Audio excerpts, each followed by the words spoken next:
Look, I don't blame Triantis, and I will just go out on record and say I think a lot of people are sort of missing that point. There's very rarely going to be people that are going to be able to see arguments from both sides. From what I've seen, at least, it's very like 50-50 split in terms of people that blame Popovich and the FA for this, and then people that blame Triantis for this.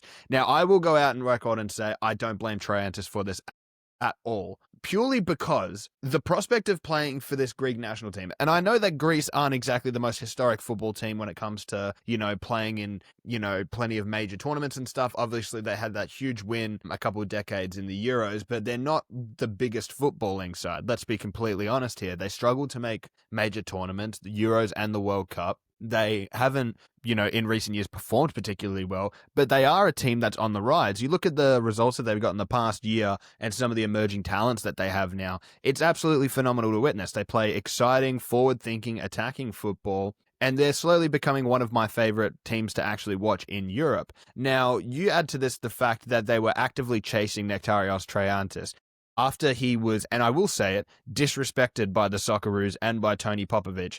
They made this man fly out twice to a national team camp, and both times he wasn't utilized on the pitch. Look, I understand people that are saying that if that's the reason why Triantis has turned his back on the Socceroos, then it's petty. Maybe it is a bit petty overall. If Triantis did have a dream of playing for the Socceroos all his life, I seriously doubt that this is the only thing that's gone into it. But do I blame him for this? Not at all. Not at all do I blame him for this. You look at the fact that he was one of the best performing players in the Scottish Premier League for a Hibs side that had an awful start to their last season and managed to turn it around and have a terrific year. Him being their best player, being a natural centre-back that stepped into midfield to play for them and absolutely smashed it in an incredibly physical, demanding league with a tough schedule. The fact that he was not in the national team and players like Luke Bratton, Anthony Caceres, and the likes were prioritized is an absolute disgrace. And look, we've had plenty of reports coming out as well.